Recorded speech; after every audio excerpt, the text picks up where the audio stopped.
Ajay Sajay. 오디오 초안지 그 5번째 이야기.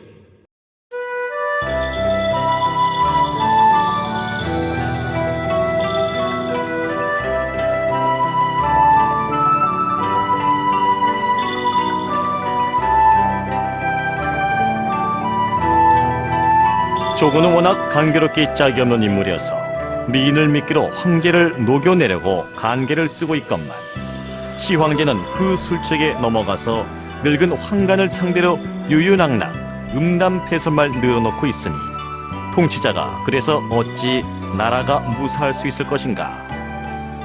조고는 머리를 굽실거리며 다시 아랜다.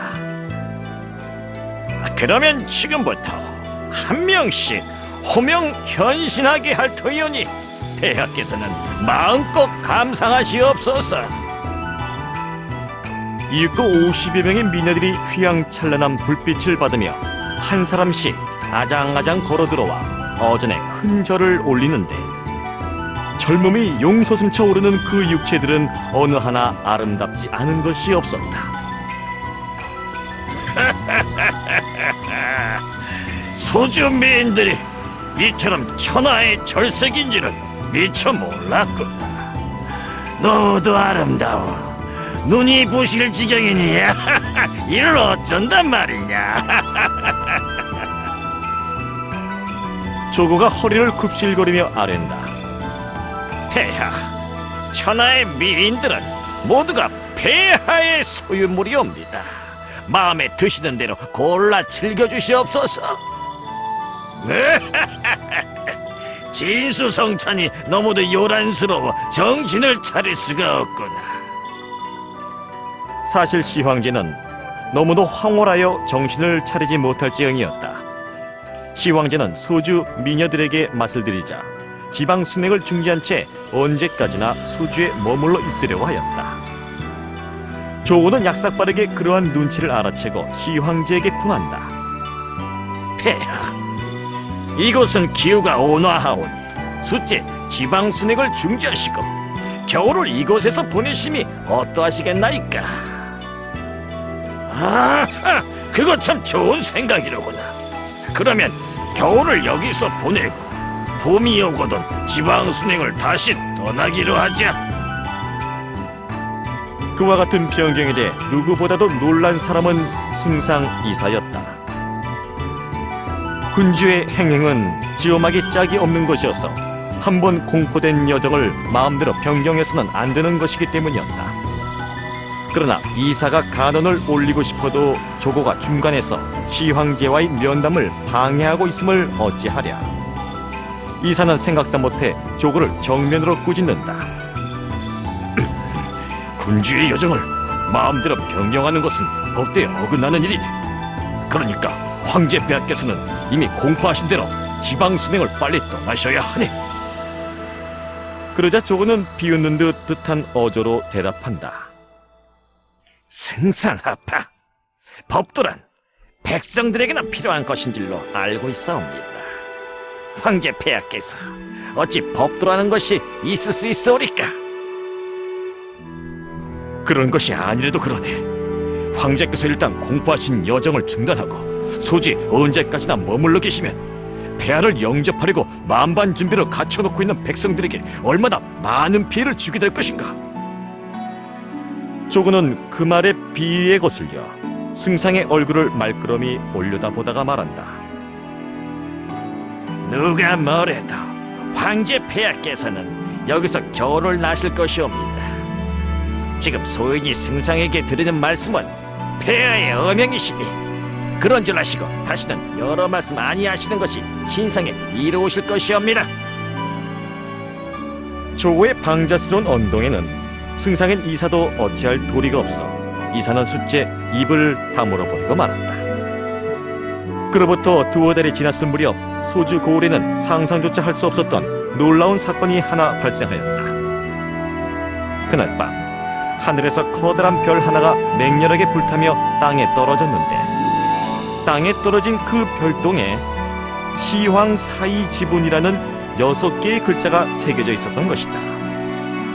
시황 사이지분이라는 6글자를 알기 쉽게 풀이하면 시황제는 죽고 진나라의 영토는 여러 조각으로 갈라져 버린다는 뜻이 되는 것이다. 그것은 누가 보아도 놀라운 궤변이 아닐 수 없었다. 별동에 글자가 새겨져 있는 것도 놀라운 일이거니와 멀쩡하게 살아있는 시황제를 죽는다고 예언한 것도 예사로운 일이라고는 볼 수 없었다. 그 소문은 백성들 사이에 삽시간에 퍼져서 마침내 승상이사와 황간 조고의 귀에도 들어오게 되었다. 아이, 뭐야? 하늘에서 떨어진 운석에 그와 같이 회귀한 명문이 새겨져 있었더라고? 승상이사는 소문을 듣고 걱정의 태산 같았다. 시황제의 황혼무도한 탈선 행위와 조고의 이 안하무이한 방자 등으로 미뤄보아 망국지조가 분명했기 때문이었다. 그러나 조고는 그와 같은 소문을 듣고 나자 펄펄 날뛰며 아니지, 어느 놈이 그와 같이 요망스러운 유언비어를 퍼뜨리고 돌아다니는지 그놈을 당장 물고를 내야 한다. 하고 그 사실을 그날로 시황제에게 고해 바쳤다. 시황제는 조고의 말을 듣고 불같이 노한다. 아니, 그런 글자가 새겨져 있는 운석이 사실로 있다면 그 운석을 당장 내 눈앞에 갖다 보여라. 관원들이 총출동하여 문제의 운석을 찾아내어 시황제에게 갖다 바쳤다. 문제의 운석은 길이가 한 짝가량 되는 말뚝같이 기다란 돌인데 거기에는 시황 사이 지분이라는 6글자가 분명하게 새겨져 있지 않은가. 시황제는 그 운석을 보고 더욱 놀랐다. 별이 타고 남은 운석이라면 빛깔부터가 새까매야 할 텐데 이게 어디 타다 남은 돌이냐? 어떤 반역도비가 짐을 저주하느라고 그런 장난을 한 것이 분명하니 그놈을 당장 색출해내어라! 명령이라. 관원들이 총동원되어 범인 색출에 전력을 기울였다. 그러나 아무리 검색을 심하게 해도 범인을 잡아낼 길이 없었다. 그럴수록 분노가 치밀어 올랐어. 그 운석이 떨어졌다는 것이 어느 곳이냐? 하고 묻는다. 여기서 오리쯤 떨어진 곳에 송백리라는 마을이 있어온데 그 운석은 그 마을 한복판에 떨어져 있었다고 하옵니다. 이것은 하늘에서 떨어진 돌이 아니라 어떤 선비란 놈이 돌에 글씨를 새겨 장난을 친 것이 분명하다. 그 마을에 있는 선비란 놈들을 모조리 잡아 죽여라. 시황제는 가혹하기 짝이 없는 명령을 내렸건만 그러고도 성이 가시지 않는 듯 덧붙인다. 가만히 있자. 마을의 이름을 송백리라고 했겠다. 송백리라면 절개가 송백같이 굳다는 뜻 아니겠느냐? 마을의 이름을 송백리라고 한 것은 그런 뜻이 아닌가 싶사옵니다. 그래. 그럼 그 마을은 사람이 얼마나 사는 마을이냐? 깊은 산속에 많은 집들이 흩어져 있어서 자세한 것은 알 길이 없사오나 적어도 4, 5천 명은 될 것이옵니다. 알았다. 그러면 그런 불청지사가 다시는 일어나지 못하게 송복리에 사는 백성들을 남녀노소를 막론하고 모조리 불태워 죽여버려라. 그리하여 성백리의 1만여 명의 백성들은 운석 사건으로 인해 하루아침에 떼죽음을 당하고 말았다. 운석의 명문은 정말로 하늘에서 내려온 것인지 혹은 어떤 선비가 시황제를 저주하느라고 계획적으로 장난을 친 것인지 그에 대한 사실 여부는 아무도 모른다. 그러나 운석의 명문으로 인해 송백마을에 죄 없는 백성들 만여 명은 무참하게 떼죽음을 당한 것만은 천하가 다 알게 된 사실이었다. 그 문제는 그것으로 일단 해결되었다고 볼 수밖에 없었다. 그러나 형식적으로는 해결되었을진 몰라도 심리적인 충격만은 여전히 꼬리를 끌고 있었어. 시황제는 그 사건이 있은 이후로 밤마다 꿈자리가 몹시 사나웠다. 어느 날 밤은 흉몽에 시달리다가 깨어보니 전신에 식은땀이 흘러내리고 있지 않은가. 시황제는 불쾌하게 짝이 없어서 승상 이사를 불러 꿈 이야기를 물어본다.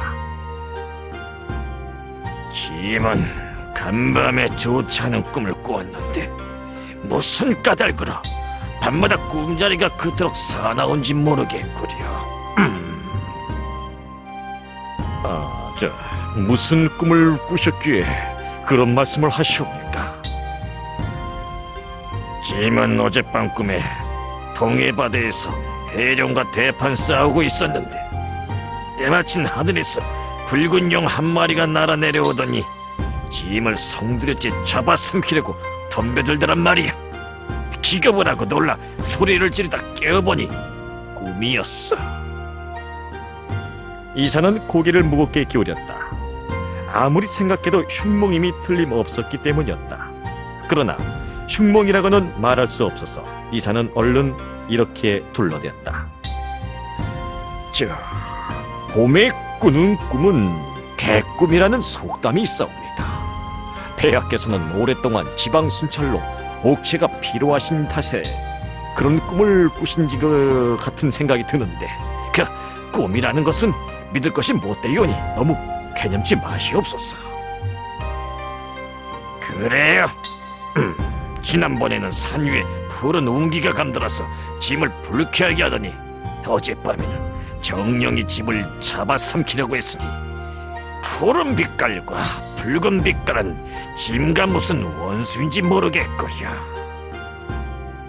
시황제는 언젠가의 꿈속에서 푸른 옷을 입은 동자와 붉은 옷을 입은 동자가 옥새를 서로 빼앗아 가려고 싸웠던 일이 또다시 연상되어 기분이 매우 침울하였다. 이사가 머리를 조아리며 아랜다. 한 곳에 오래 머물러 계시면 마음이 침체해지셔서 꿈자리가 뒤숭숭하기 쉬운 법이옵니다. 이곳을 하루속히 떠나셔서 일단 함양으로 황궁을 하시면 어떠하시겠습니까? 그래, 짐도 황궁하고 싶긴 하오. 그러나 지방 순행은 이미 공포해 놓은 일이니 남은 지방도 잠시 둘러보고 나서 황궁을 하기로 하겠어. 그리하여 소주에 머문 지 석 달 만에 다시 지방 순행의 길에 오르게 되자 조고가 시황제의 곁으로 다가와 귀갯말로 아랜다. 폐하, 평원진 별궁에서는 천여 명의 궁녀들이 황제 폐하의 임어를 고대하고 있다는 전갈이 왔사옵니다.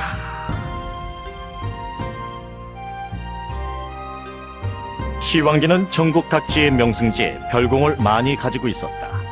게다가 일생에 한 번쯤 둘러볼 기회가 있을까 말까한 평원진 별궁에도 궁녀들을 1000명씩이나 비치시켜 놓고 있었다. 평원진 별궁의 궁녀들 중에는 제나라 태생인 상아라는 절세의 미인이 끼어 있다는 사실은 독자들도 이미 알고 있는 일이다. 상아는 약혼자인 나을 청년이 평원진 별궁 공사에 끌려나가 죽고 돌아오지 못하게 되자 자기와 같은 수많은 청상 과부들과의 원한을 풀어주기 위해 시황제를 자기 손으로 죽이려고 자원하여 궁녀가 되었다는 사실도 독자들은 이미 다 알고 있는 일이다. 상아가 명예인 아버지에게서 지어받은 비방사약을 가슴 깊이 품고 평원진 별궁에 들어온 지도 닷새, 아니 어느덧 이태가 넘었건만 시황제를 언제 만날 수 있을지 그것은 아무도 모르던 일이었다. 목적을 달성하려면 우선 사람을 만나야 할 텐데 시황제를 만날 기회가 과연 오기는 할 것인가? 상아는 모든 일이 막막하기만 하였다. 아버지는 상아의 간청에 못 이겨 사약을 지어주긴 했지만 의사로서의 죄책감에서 그날 밤 스스로 목숨을 끊어버리지 않았던가. 상아는 시황제를 시해하기 위해 아버지까지 희생시킨 셈이건만 그러고도 아직 시황제는 코빼기도 보지 못하고 있으니 가슴에 사무치는 원한을 언제나 풀 수 있게 될지 날이 갈수록 마냥 막막한 생각뿐이었다.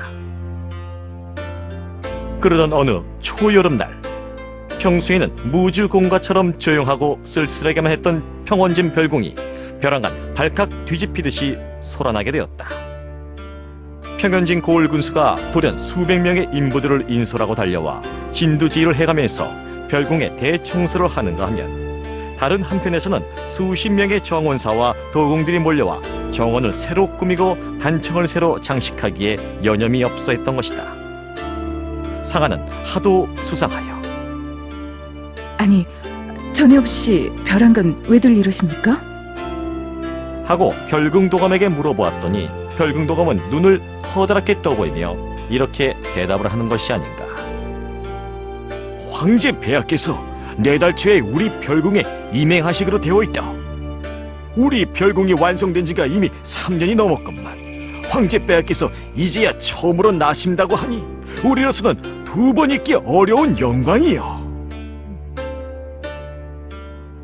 예? 황제 폐하께서 내달 초에 우리 별궁에 납신다고요? 아, 그게 사실입니까? 상아는 그 말만 들어도 가슴이 뛰었다. 시황제를 자기 손으로 죽일 수 있는 절호의 기회가 이제야 눈앞에 다가왔다고 생각되었기 때문이다. 아이, 사실이 아니면 내가 어찌 그런 거짓말을 할 수 있겠어. 그러니까 상하 아가씨도 황제 폐하의 총애를 받으려면 오늘부터 몸단장을 단단히 하도록 하시오. 황제 폐하의 총애? 상아는 그 말을 듣는 순간 등골이 오싹해왔다. 이래같이 잔악무도한 시황제에게 온몸을 사정없이 유린당할 일을 생각하면 전신에 소름이 끼쳤다. 그러나 상대방의 목숨을 빼앗으려면 이쪽도 그만한 희생은 다가오고 있어야 할 일이 아니겠는가. 별궁도감은 남의 심정도 모르고 상아를 동정하는 마음에서 넌지시 이런 귀띔을 해준다. 자, 아가씨도 알고 있다시피 지금 별궁에는 궁녀가 1000명이나 있어서 황제 폐하의 눈에 들기는 하늘의 별을 따기보다도 어려운 일이요. 이번 기회에 폐하의 총애를 받지 못하면 햇별 볼 날이 영원히 없게 될 것이니 상하 아가씨는 그런 줄 알고 얼굴 치장을 열심히 하여 폐하의 총애를 꼭 받도록 하시오. 상아는 별궁도감의 동정에 고맙기는 했지만 내심으로는 슬픔을 금할 길이 없었다. 궁녀. 생각하면 궁녀라는 이름의 여성들은 겉으로 보기에는 한없이 화려해 보이면서도 실질적으로는 언제나 고독에 울어야 하는 슬픈 족속들이 아니었던가. 궁녀치고 얼굴이 아름답지 않은 여성은 한 명도 없다. 궁녀로 뽑혀 들어오지 않았던들, 그들은 저마다 좋은 배우자를 만나 누구보다도 행복스러운 안방마님이 되었을 것이다. 그러나 일단 궁녀로 뽑혀 대궐로 들어와 버리면 외간 남성과의 접촉은 일절 금지되고 그때부터 끝없는 독수 공방이 계속돼야 하는 것이다. 천행으로 임금의 총애를 하룻밤쯤 받게 되면 그 이상의 영광이 없어하지만, 그러나 한번 스쳐가기만 하면 그만인 것이 궁녀들의 눈물겨운 신세가 아니던가.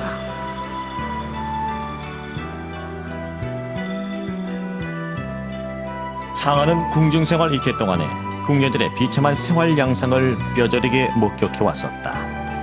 그렇게 따지고 보면 궁녀들을 별궁마다 수천 명씩 거느리고 있는 시황제야말로 생사람을 말려 죽이는 죄인이라고 볼 수밖에 없었다.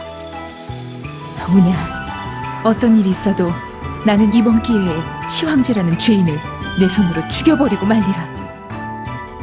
상아는 이를 갈며 결심을 새롭게 가다듬었다. 마침 그때 황제의 비서장인 조고로부터 궁녀들에게 보내는 지시가 하달되었다. 황제 폐하께서 머지않아 평원진 별궁에 임행하실 터인즉 모든 궁녀들은 날마다 몸지장에 정성을 다해 황제 폐하의 총애를 받아들일 만반의 준비를 갖추고 있으라. 생각하면 기가 막힐 노릇이었다. 1000명의 궁녀들 중에서 황제의 총애를 받게 될 궁녀가 과연 몇 명이나 있을 것인가? 그 몇 사람을 제외하면 나머지 궁녀들은 햇볕을 영원히 못 보고 수천여로 늙어 죽어야 할 신세가 아니던가. 상아는 그 일을 생각하면 어떤 일이 있어도 이번 기회에 시황지라는 폭군을 죽여 없애야 한다는 결심을 거듭 다져먹었다. 시황지를 살해하려면 우선 그와 접근할 기회를 가져야 하겠기에 상아는 그날부터 본의 아니게 얼굴을 치장하기 시작하였다. 황제가 온다는 소식을 들은 그날부터 모든 궁녀들은 저마다 몸치장과 얼굴치장을 서두르기에 여념이 없어 하였다.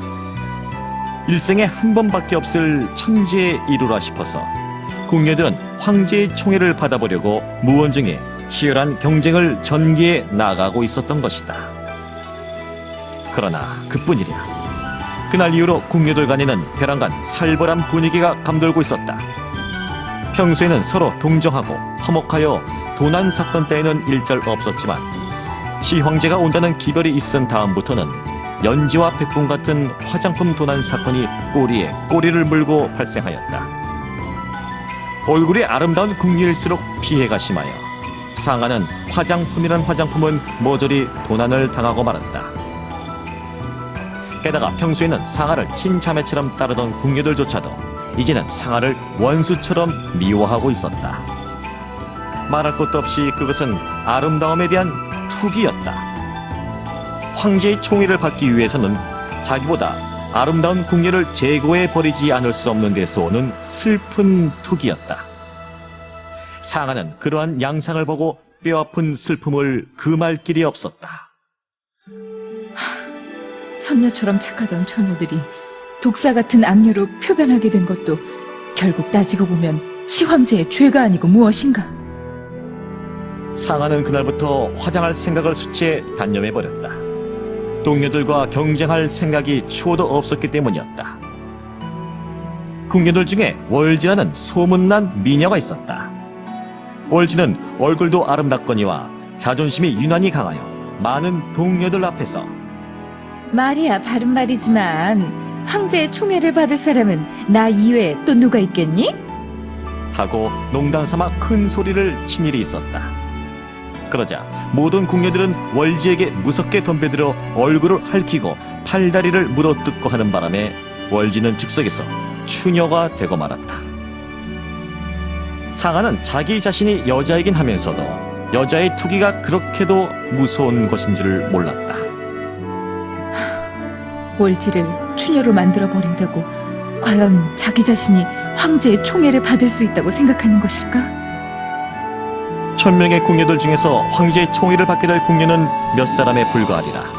따라서 나머지 궁녀들은 제 아무리 화장을 열심히 해보았자 낙동강 오리알처럼 나가 떨어질 것이 아니겠는가. 그렇게 따지고 보면 궁녀들은 서로 간에 물어뜯으며 싸울 것이 아니라 궁녀 제도를 철폐하라는 기치를 높이 내걸고 공동투쟁을 전개해야 옳을 일이다. 그러나 궁녀들은 그런 점은 생각조차 아니하고 제각기 피나는 경쟁만 전개해 나가고 있었다. 시황제가 도착할 날짜가 박되어 오자 궁녀들 간에는 투기가 점점 맹렬해왔다. 이제는 화장품 도난이 문제가 아니라 정체불명의 복면괴한이 한밤중에 미녀들의 침실로 습격하여 칼로 얼굴을 긁어버리는 상해 사건도 번번하게 일어나고 있었다. 상하는 다행히 평소에 인심을 얻은 덕택에 그런 피해는 입지 않았지만 동료들의 무지막지한 투기에는 정나미가 떨어지고 말았다. 가엾은 인생들. 하룻밤쯤 황제의 총애를 받아봤자 몸만 더럽혀질 뿐이지 한평생 불행하기는 모두가 마찬가지인데 왜 그것을 모르고 서로 잡아먹지 못해 안달들인가. 상하는 투기의 대상이 되고 싶지 않아 어느 날 많은 동료들 앞에서 다음과 같은 말을 선포해버렸다. 나는 황제가 오시더라도 현신을 하지 아니하고 숨어버릴 생각이오. 그러니까 내 문제에는 신경을 쓰지 말아요. 궁녀들은 그 말을 듣고 얼굴에 환희의 빛이 넘쳐올랐다. 가장 강력한 경쟁자가 없어지게 된 것이 그처럼 기뻤던 모양이었다. 아니, 상하 아가씨가 현신을 아니하겠다는 것이 정말이오? 나는 거짓말을 모르는 사람이니까 내 말을 있는 그대로 믿어줘요. 상하는 그 한마디를 남기고 그날부터 숫제 뒷방에 숨어버리고 말았다. 설사 시황제를 죽이지 못하는 한이 있어도 혈안이 되어 있는 가엾은 궁녀들과 경쟁을 할 생각은 추호도 없었던 것이다. 그로부터 이틀 후 마침내 시황제가 평원진 별궁에 도착하는 날이 왔다. 그날 1000명의 궁녀들은 시황제를 영접하기 위해 저마다 성장을 하고 아침부터 별궁 내정에 좌우로 도열해 있었다. 넓으나 넓은 내정에 1000명의 궁녀들이 성장을 하고 늘어서 있어서 마치 별궁 내정에는 때 아닌 백화가 만발한 느낌이었다. 그러나 상하마는 이미 약속한 대로 그 자리에 참석하지 않았다. 궁녀들은 조금이라도 더 아름답게 보이려고 시황제를 기다리는 동안에도 연지를 찍고 분칠을 하기에 여념이 없었다. 하룻밤쯤 총애를 받아봤자 별것이 아니련만 그래도 총애를 받고 싶은 마음에서 궁녀들 간에는 눈에 보이지 않는 투기가 더욱 맹렬하게 감돌고 있었다. 이윽고 멀리서부터 풍악 소리가 아득하게 울려오기 시작하자 궁녀들은 무언중에 긴장되었다. 마침내 화려한 올랑거가 별궁 대문 앞에 머무르더니 시황제가 올량거 안에서 천천히 걸음을 옮겨온다. 비서장 조고가 앞으로 걸어 나오며 황제 폐하께서 납시인다. 모두들 부복하여라. 하고 외치자 궁녀들은 한결같이 땅에 엎드려 큰 절을 올린다. 아름다움을 다퉜던 궁녀들도 황제 앞에서는 버러지 같은 존재에 불과하였다. 시황제는 좌우의 부액을 받으며 정문 안으로 들어서다가 수많은 궁녀들이 땅에 엎드려 있음을 보고 빙그레 미소를 지었다. 저 아이들이 얼마 전에 새로 뽑았다는 궁녀들이냐? 별궁도감이 얼른 옆으로 다가서며 대답한다. 네, 그러하옵니다. 지금 이곳에 있는 궁녀들은 5만여 명의 미녀들 중에서 추리고 추려서 선발한 절세의 미인들 뿐이옵니다. 5만여 명의 미녀들 중에서 선발한 절세 미인들이라고. 그러자 이번에는 조고가 황제의 옆에로 바짝 다가서며 속삭이듯이 아랜다. 폐하, 평원진 미녀들도 소주 미녀들에게 손색이 없을 것이옵니다. 천하의 미녀들은 모두가 폐하의 소유물이오니 이번에도 마음껏 즐겨주시옵소서. 어느 정도로 아름다운가 한번 점검을 해보기로 할까. 시황제는 그렇게 말하고 궁녀들 앞으로 걸음을 옮겨 나오며 말한다. 자자자, 얼굴을 보고 싶으니 모두들 일어나 얼굴을 들어라. 조고와 별군도감이 앞으로 달려오며 궁녀들을 모두 일으켜 세웠다. 궁녀들은 일어서기가 무섭게 옷매무새를 고치고 얼굴을 만지면서 바빴다.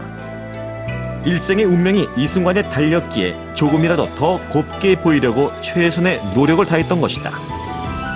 시황제는 미소를 지며 궁녀들의 얼굴을 한 사람씩 점검하기 시작하였다. 그러나 10명, 20명 궁녀들의 얼굴을 점검하는 동안에 황제의 얼굴에서는 미소가 사라져가고 있었다. 아니, 미소가 사라질 뿐만 아니라 불만의 빛이 역력하게 나타나 보였다. 소주 미녀들을 수없이 보아온 그의 눈에는 평원진 궁녀들은 시골뜨기 여자로밖에 보이지 않았던 것이다. 조고와 별궁도감은 그러한 눈치를 재빠르게 알아채고 안절부절을 못한다. 시황제는 궁녀들을 한 차례 둘러보고 크게 실망한 듯 정전으로 올라와 용상 위에 털썩 주저앉으며 노골적으로 불평을 털어놓는다. 소주 아이들은 얼굴에 생기가 약동했었는데 이곳 아이들은 어쩌면 얼굴이 저렇듯 죽어있느냐? 그 말에 별궁도감은 어찌할 바를 모르면서 저 아래 어깨 항공하오나 얼굴에 생기가 부족한 것은 어쩌면 어전이라서 지나치게 긴장한 탓에 그렇게 된 것이 아니옵나옵니다. 별궁도감의 말에는 일리가 있었다. 저마다 총애를 받아보려고 극도로 긴장해 있었기 때문에 얼굴 근육이 굳어 있는 것은 사실이었다. 그러나 평원진 궁녀들이 매력이 없어 보이는 중대한 원인은 따로 있었으니 그것은 시황제 자신이 그동안 너무도 과색을 하여 몸이 몹시 지쳐 있었기 때문이었다. 금역 생활을 오래 해온 사람에게는 추물이 없는 반면에 주석에 지친 사람들에게는 어떤 미인도 신통치 않아 보이는 법이 아니던가. 이러나 저러나 눈에 드는 궁녀가 한 사람도 없다는 것은 중대한 문제가 아닐 수 없었다. 사태가 그렇게 되자 누구보다도 당황해하는 사람은 조고였다. 조고는 결궁도감을 꾸짖듯이 말한다. 결궁도감은 궁녀들을 어떻게 뽑았기에 쓸만한 여인을 한 사람도 없게 만들었단 말이야. 결궁도감은 사색이 되어 허리를 굽실거리며 소신이 불민하여 죄상백사하옵나이다. 평원지는 워낙 시골인지라 색향인 소주 미인들에 비하면 다소간의 손색은 있음은 어찌할 수 없는 일이옵니다. 그러자 조고는 한술 더 뜬다. 아무리 그렇기로 폐하께서 총애하실 미녀가 한 사람도 없다는 것은 말이 안 되는 소리야. 시황제는 피로에 지쳐서 만사가 귀찮은 듯 선하품을 하면서 말한다. 저 애들은 꼴도 보기 싫다. 모두들 물러가게 하여라. 그 한마디로 1000명의 궁녀들은 어전에서 자취도 없이 사라져버리고 말았다. 이날 하루를 위해 몇 해를 두고 몸치장과 얼굴치장을 결사적으로 해왔던 궁녀들이었다. 이날 밤에 총애를 받아보려고 오랫동안 피비린내 나는 경쟁을 계속해왔던 궁녀들이었다. 한 번이나마 황제의 총애를 받고 나면 팔자를 고칠 수 있다고 크게 기대를 해왔던 궁녀들이었다. 그처럼 애타는 소망을 품고 고독을 씹어삼키며 살아온 궁녀들이었건만 피로에 지친 시황제는 얼굴을 제대로 살펴볼 생각조차 아니하고 말 한마디로 무자비하게 쫓아내었다. 절망에 빠진 궁녀들은 제각기 자기 방으로 돌아오자 목을 놓아 통곡하였다. 이제는 영원히 구제받을 수 없는 신세가 되어버렸기 때문이었다. 그러나 시황제는 하룻밤을 푹 쉬고 나서 원기가 회복되자 마음이 크게 달라졌다. 그는 결궁도감을 불러 물어본다. 여기 있는 아이들 중에서 어느 아이가 가장 볼만한 나이라고 생각하느냐? 그 질문을 받는 순간 결궁도감은 불현듯 상아의 얼굴이 눈앞에 떠올라 보여서 저희 별궁에는 상아라는 궁녀가 있어옵니다. 상아 아가씨만은 소주 미녀들과 견주어도 결코 손색이 없는 아가씨인 줄 아뢰옵니다. 상아란 월징선녀라는 뜻이 아니냐? 오, 이름이 매우 아름답구나. 그래, 그 아이를 한번 불러보아라. 이윽고 후당에 깊숙이 숨어있던 상아가 어전에 불려나왔다. 만사를 포기하고 숨어있던 상아로서는 너무도 뜻밖의 소명이었다. 상아의 얼굴을 보는 순간 시황제의 용안에는 경악과 환희의 빛이 넘쳐오른다. 화장도 아니한 청조한 아름다움이기에 생동감이 더욱 넘쳐 보였던 것이다. 아니, 이처럼 아름다운 아이가 있다는 것을 어제는 어찌하여 알아보지 못했던고? 네 이름이 상아라고 했겠다. 예, 그러하옵니다. 명불허전이다. 너는 과연 월중선녀임이 분명하구나. 짐은 너를 만나서 기쁨이 한량없구나. 시황제는 상아에게 첫눈에 반하여 사족을 못쓸 지경이었다. 옛글에 진인사 대천명이라는 말이 있다. 사람으로서 할 일을 다하고 나서는 하늘의 뜻을 기다릴 수밖에 없다는 소리다. 상아는 시황제의 소명을 받자 불현듯 진인사 대천명이라는 말이 연상되었다. 애당초 상아가 궁녀를 자원한 목적은 시황제를 죽이려는 데 있었다. 그러나 궁녀들 간의 야비한 경쟁이 벌어지자 상아는 환멸의 비애가 느껴져서 모든 것을 단념하고 일부러 숨어버리기까지 하지 않았던가. 그런데 시황제의 총애를 그처럼 갈망하던 궁녀들은 모조리 낙방이 되고 얼굴조차 내밀지 않았던 자기가 소명을 받게 되었으니 그것은 하늘의 뜻이라고 볼 수밖에 없었다. 하늘은 나로 하여금 시황제를 죽이게 하려는 뜻임이 분명하구나. 상아는 속으로 그렇게 생각하며 시황제를 정성스럽게 받들어 모셨다. 시황제는 상아에게 첫눈에 반하여 대뜸 이렇게 명한다. 오늘부터 너는 짐의 곁을 일시도 떠나지 말거라. 너는 짐의 최후의 애인이로다. 시황제가 무슨 생각에서 상아를 최후의 애인이라고 부르든지 상아는 헤아릴 길이 없었다. 그러나 최후의 애인이라는 말을 듣는 순간 상아는 마음속 비밀이 탄로날 것 같아 가슴이 철렁하였다. 시황제는 결코 한 사람의 애인만으로 만족할 인물이 아니다. 그러기에 그의 주변에는 언제든지 수천 명의 미인들이 우글거리고 있지 않았던가. 그러한 시황제의 입에서 최후의 애인이라는 말이 튀어나왔다는 것은 하나의 기적이라고 볼 수밖에 없었다. 하늘은 본인도 모르게 시황제에게 죽음에 대한 계시를 내려주신 것이 아닐까? 상아는 생각이 거기에 미치자 시황제를 살해할 결심을 더욱 굳게 다졌다. 이윽고 밤이 오자 상아는 시황제가 잠자리를 같이 하게 되었다. 상아는 생마에게 몸을 더럽히기가 죽기보다도 괴로웠다. 그러나 커다란 목적을 달성하기 위해서는 자기 자신의 희생은 피할 길이 없었다. 시황제를 살해하기 위해 아버지까지 희생시켜온 내가 아닌가.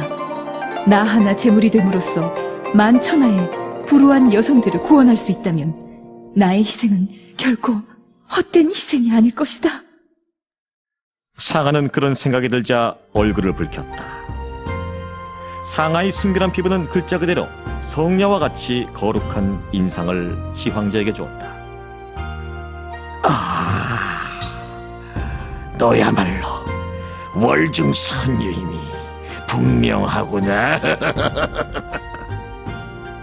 시황제는 자기는 모르게 감탄하여 능글맞은 미소를 짓는다. 시황제의 늙은맞은 미소. 그것은 마치 포악한 이리 한 마리가 토끼를 집어삼키기 직전의 웃음처럼 음흉스러워 보였어 상아는 전신에 소름이 끼쳤다. 나는 어차피 희생의 제물이 되기로 각오하고 나던 몸. 목적을 위해서는 어떤 순환이라도 참고 견디자.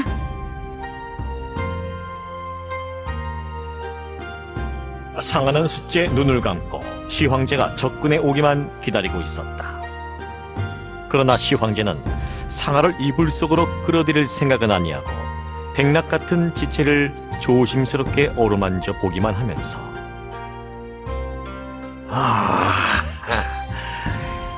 넌 너무도 아름답구나. 짐은 일찍이 많은 계집을 대해왔건만 너처럼 아름다운 처녀를 대하니 이 밤이 처음이로다. 하고 말하는 것이었다. 그러자 그때 저편 구석에서 누군가가 나지막한 목소리로 폐하께서 그처럼 감탄하시기는 오늘 밤이 처음이시옵니다. 상아 아가씨는 이름 그대로 월세계에서 하강하신 선녀임이 분명하신가 보이옵니다. 하고 조그맣게 속삭이는 소리가 들려오지 않은가. 상아는 소스라치게 놀라 이불 속으로 뛰어들며 거기 서 있는 사람이 누구요? 설마 황제의 침실에 외인이 잠입해 있는 줄은 몰랐던 것이다. 그러나 시황제는 웃으며 상아를 달랜다. 아가, 너무 놀라지 말거라. 저 구석에 서 있는 사람은 사람이 아니고 황간이로다. 황간 조원은 밤이면 언제든지 짐의 침실에서 불침범을 서기로 되어 있노리라. 상아는 그 말에 또 한 번 놀랐다. 환관은 사람이 아니다는 말도 놀랐거니와 남녀가 동침하는 밀실에 불침번이 서 있다는 것은 생각조차 할 수 없는 일이기 때문이었다. 궁중의 법규가 그렇게 되어 있는지는 모른다. 그러나 상아로서는 도저히 견딜 수 없는 일이었다. 더구나 상아는 기회를 보아 시황제에게 사약을 먹여야 할 판인데 옆에 사람이 있어서는 사약을 먹일 수가 없지 않은가. 상아는 이불 속에서 얼굴을 살며시 내밀어 조고를 찾아봤다. 저편 어두컴컴한 구석에 조고가 짐승처럼 버티고 서 있는 것이 아닌가. 상아는 용기를 내어 시황제를 불렀다. 폐하, 왜 그러느냐? 사람이 옆에 있으면 신첩은 부끄러워서 폐하를 모실 수가 없사옵니다. 바라옵건대 환관을 밖으로 물러가게 해주시옵소서. 그러자 조고가 저편 구석에서 얼른 시황제를 대신하여 대답한다. 소인이 폐하의 침실에서 불침번을 서는 것은 누구도 막을 수 없는 궁중법규인 것이옵니다. 소인은 사람이 아니었고 단지 환관일 뿐이오니 마음 놓고 폐하를 모시옵소서. 상아는 조고의 말에 또 한 번 등골이 오싹해왔다. 조금 전엔 시황제가 조고는 환관일 뿐이지 사람은 아니다라고 말하더니 이번에는 조고 자신도 똑같은 말을 되풀이하면서 마음 놓고 정을 나누라고 말하는 것이 아닌가. 아니, 조고가 사람이 아니면 도대체 뭐란 말인가? 내시가 성불구자인 것은 알고 있지만 그러나 성불구자도 사람임에는 틀림이 없지 않던가. 설사 유령이라 치더라도 사람이 동물이 아닌 이상 제3자가 보는 앞에서 어떻게 남녀의 정을 나눌 수 있단 말인가? 더구나 조고가 지켜보는 앞에서는 시황제에게 사약을 먹일 수가 없지 않던가. 상아는 어떤 일이 있어도 조고를 침실에서 내쫓아야 할 편편이었다. 그러나 시황제가 조고의 존재를 완전히 무시해버린 채 얘야, 저거는 불침번의 환관일 뿐이지 사람이 아니래도 그러는구나. 그러니까 마음을 놓아라 하고 말하며 이불 속으로 들어와 허리를 끌어당기려 하는 것이었다. 상아는 황제의 손길을 매정스럽게 뿌리치며 단호하게 항의하였다. 신첩은 폐하와 단둘이 되기 전에는 결단코 폐하를 모시지 못하겠사옵니다. 이 말에 시황제는 노기를 띠며 말한다. 얘끼가사, 너는 결벽성이 지나치게 강한 계집이로구나. 지금까지 수많은 계집들이 환관을 옆에 두고 아무 말이 없었거늘 너만이 그렇게 못하겠다는 것은 무슨 소리냐? 폐하, 다른 궁녀들이 어떻게 해봤는지는 모르겠사옵니다. 매우 외람된 말씀이오나 신천만은 죽으면 죽었지 그렇게는 못하겠사옵니다. 뭐야? 죽어도 그렇게는 못하겠다고? 너는 짐이 누군지나 알고서 그런 소리를 하느냐? 그 소리에 상아는 가슴이 철렁하였다. 그러나 이 판국에 와서 비겁한 꼴은 보일 수가 없었다. 폐하는 백성들의 생살 여탈권을 한 손에 장악하고 계시는 황제 폐하이신 줄은 잘 알고 있사옵니다. 그러나 아무리 폐하의 어명이라도 여자로 태어난 몸이 부끄러움을 무릅쓰고 남이 보는 앞에서 몸을 허락할 수는 없는 일이옵니다. 환관을 옆에 두고서 죽어도 짐의 정을 받아들이지 못하겠다는 말이냐? 부끄러움을 아는 것은 여자의 부덕인 줄로 알고 있사옵니다. 신첩을 부끄러움조차 모르는 계집으로 취급하시려거든 차라리 폐하의 손으로 죽여주시옵소서. 신첩은 폐하의 손에 죽임을 당하는 것을 다시 없는 영광으로 알겠사옵니다. 시황제는 그 말을 듣더니 벼랑간 소리를 크게 내어 통쾌하게 웃는다.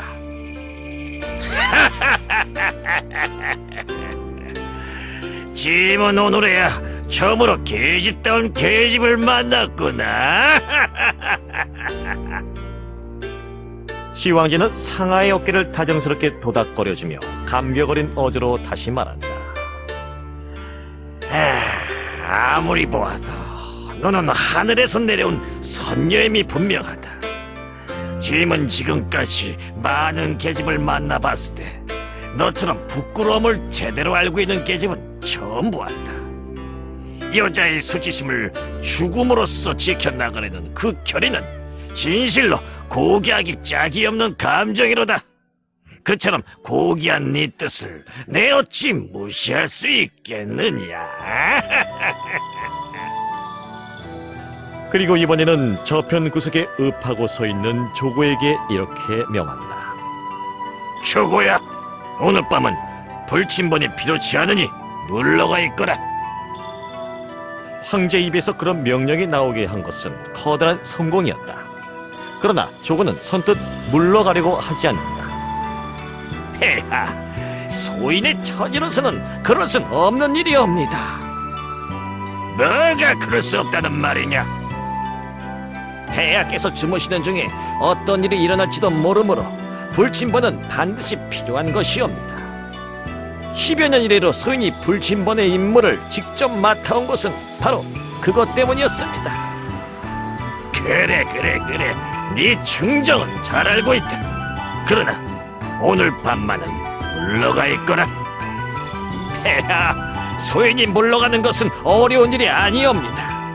상하 아가씨는 실정을 잘 모르셔서 그렇게 고집하시는 모양이오나 소인이 없으면 폐하께서는 여러 가지로 불편하실 것이옵니다. 황제는 거기까지 듣다가 벼랑간 벼락 같은 소리를 지른다. 물러가라면 곱게 물러갈 일이지 무슨 잔소리가 그리 많아? 썩 물러가지 못하겠느냐? 조고는 그제서야 허리를 굽실거리며 대답한다. 폐하의 분부대로 고행하겠사옵니다. 그리고 이번에는 상하에게 말한다. 상하 아가씨에게 한 말씀 여쭤두겠습니다. 폐하께서는 방사 후에 반드시 보약을 드시기로 되어 있사온데 그 보약이 여기 준비되어 있사오니 상하 아가씨는 잊지 마시고 보약을 직접 진상해 주시옵소서. 꼭 부탁드리옵니다. 마침내 조고가 나가버리고 침실에는 단 두 사람이 되었다. 그래, 네 소원대로 조고를 보냈으니 이제는 마음 놓고 오늘을 즐기기로 하자. 지황제는 그렇게 말하며 굶주린 매가 꿩을 덮치듯 상아를 억센팔로 품어안는다. 상아는 또 한 번 전신에 소름이 끼쳤다. 그러나 목적을 위해서는 희생을 각오하지 않을 수 없는 처지이기에 신첩은 폐하를 흠모해 온 지 너무도 오래였사옵나이다. 하고 말하며 난생 처음 이성을 가슴 그득히 받아 안았다. 진실로 괴롭기 그지없는 첫날 밤이었다. 시황제는 상아에게 유난히 매혹되어 이 세상에 너처럼 뛰어난 계집이 있으리라고는 생각조차 못했던 일이로다. 하고 감탄을 연발하였다. 미흡고 향락이 끝나자 상아는 구석으로 달려가 조고가 준비해 놓은 보약 속에 사약 한 봉지를 타 넣었다. 그 약을 3봉지만 먹으면 피가 말라 한두 달 안에 죽게 된다는 바로 그 비방사약이었다. 상아는 약사발을 시황제에게 두 손으로 받들어 올리며 말한다. 이 약은 한관이 다려놓은 보약이옵나이다. 옥체를 돌보시와 지금 곧 드시옵소서. 시황제는 저녁마다 먹어오던 보약이므로 아무 의심도 없이 단숨에 들여마시고 이내 잠이 들어버렸다. 그러나 상아는 잠이 올 턱이 없었다. 내가 사람을 죽이다니 이래도 좋은 것일까? 더구나 내가 허락한 남성은 오직 이 산의 한 사람뿐이 아니던가. 상아는 시황제의 잠든 얼굴을 물끄러미 들여다보고 있는 동안에 이상야릇한 애정 같은 것을 느꼈다. 그러나 다음 순간 상아는 흔들리는 감정을 맹렬하게 부인해버렸다. 아니다. 이 사내는 나의 아버지와 나의 약혼자를 죽게 만든 원수일 뿐만 아니라 수천 수만의 여성들을 유린해온 무서운 생마다. 죄 없는 여성들을 구원하기 위해 나는 어떤 일이 있어도 이 사내를 죽여 없애야 한다.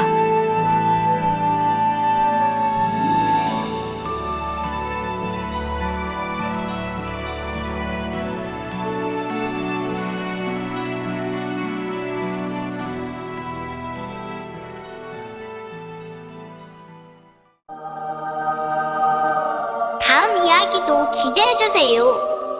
Ajay Sajay represents